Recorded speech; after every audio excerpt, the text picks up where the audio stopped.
बचना है तो ए मेरे दोस्त आओ खेले मेंढीकोट। वाह भाई वाह।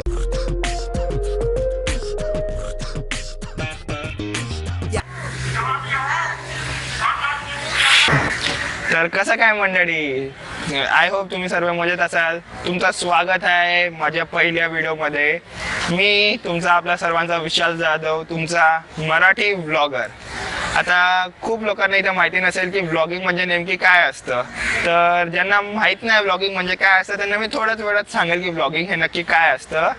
तर सध्या मी आता आलोय दादर इथे शिवाजी पार्क इथे। मागे तुम्ही बघू शकता की छत्रपती शिवाजी महाराज यांची मूर्ती आहे आणि इथे कदाचित काहीतरी आज आहे म्हणून इथे खूप गर्दी आहे। तर आमच्या मुंबईमध्ये एक असं मानलं जातं की प्रत्येक चांगल्या गोष्टीची सुरुवात ही गणपती बाप्पा यांच्या आशीर्वादाने होते।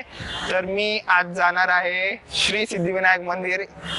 दादरचं सिद्धिविनायक मंदिर खूप फेमस आहे, तिथे गणपती बाप्पांचा आशीर्वाद घ्यायला आणि त्यापुढे मी माझं ब्लॉगिंग सुरू करेल। मुंबईच्या वेदरला काय माहिती आहे अचानक काय झालं, सकाळ सकाळी अचानक खूप जोराचा पाऊस पडायला लागला। जेव्हा मी दादरला उतरलो तेव्हा खूप वाईट वाटलं की आज मी एवढी प्लॅनिंग करून आलोय आणि पाऊस पडायला लागला। मी आता जिथे ज्या ठिकाणी उभा आहे तीच जागा आहे जिथे 2-3 दिवस थोडे दिवस पूर्वी उद्धव ठाकरे यांनी मुख्यमंत्री पदाची शपथ घेतली। त्याच ठिकाणी मी ते आता उभा आहे। हे मागचं जे व्ह्यू आहे ते शिवाजी पार्कचं आहे। सकाळ सकाळी खूप भारी वाटतो हा पार्क बघायला।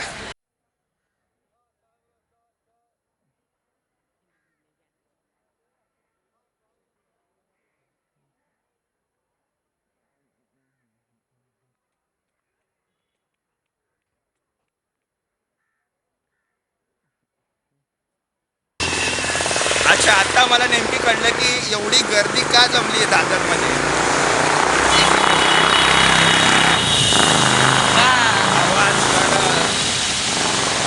तर आपल्या सर्वांना माहितीच असेल की उद्या 6 डिसेंबर आहे, डॉक्टर बाबासाहेब आंबेडकर यांच्या महापरिनिर्वाण दिनाच्या निमित्त अख्ख्या देशभरातून लोक इथे आलेली आहेत। तर आपण चाललोय आता सिद्धिविनायक मंदिराच्या दिशेत आणि मंदिर गुगल मॅपच्या हिशोबाने तर 15 मिनटं सांगितलं होते, पण मागच्या 20 मिनटापासून आम्ही चालतोय आणि मंदिर काय आलं नाही।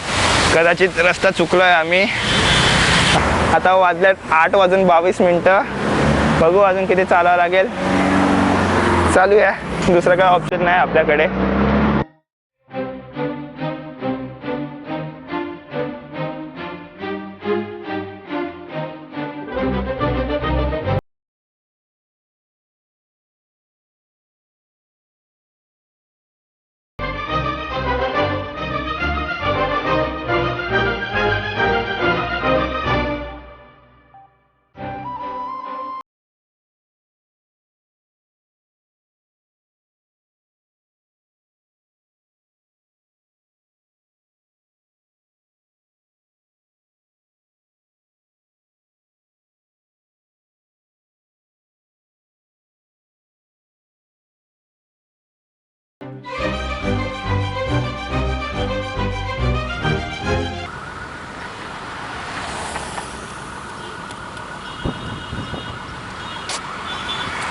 तर आता सिद्धिविनायकचे दर्शन झालेले आहेत। बाप्पा आमच्या कृपा करे। आतमध्ये कॅमेरा अलाउड नव्हता, सो आतमधलं काय आलं नाही। आता एक सेकंड ना।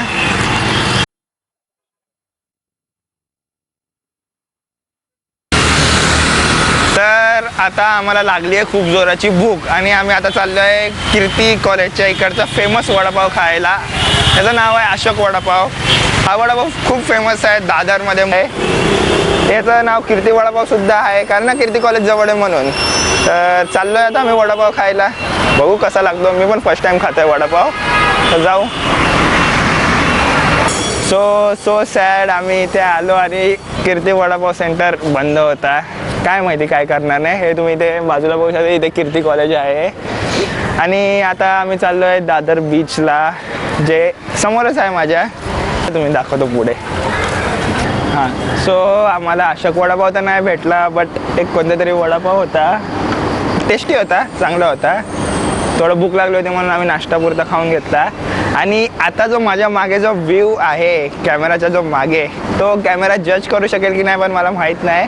पण माझ्या डोळ्यांनी एवढा भारी व्ह्यू दिसतोय ना की जो मी कधी बघितलाच नाही. तर बघा तुम्हाला दाखवतो. कॅमेरामध्ये हा व्ह्यू नीट दिसत नसेल, पण माझ्या मागे बँड्रा वर्लीचा सिलिंग आहे आणि तो खूप म्हणजे खूप भारी दिसत आहे. जर कॅमेरामध्ये तर माझ्या मते झूम करतो.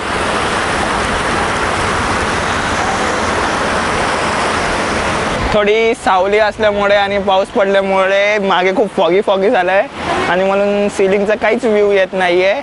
पण मागचा व्ह्यू जर दिसत तर काय नाही, थोडंफार जर हलका फुलका दिसत असेल तर तुम्ही हा व्ह्यू बघू शकता. खूप म्हणजे खूप भारी आहे. या साईडला या कोपऱ्याला आहे बँड्रा आणि या कोपऱ्याला आहे वर्ली. हे माझ्या मागच्या साईडला आहे वर्ली गाव जे फुल सीफेस अटॅच आहे आणि मागे तो आपला वर्ली सिलिंग आहे.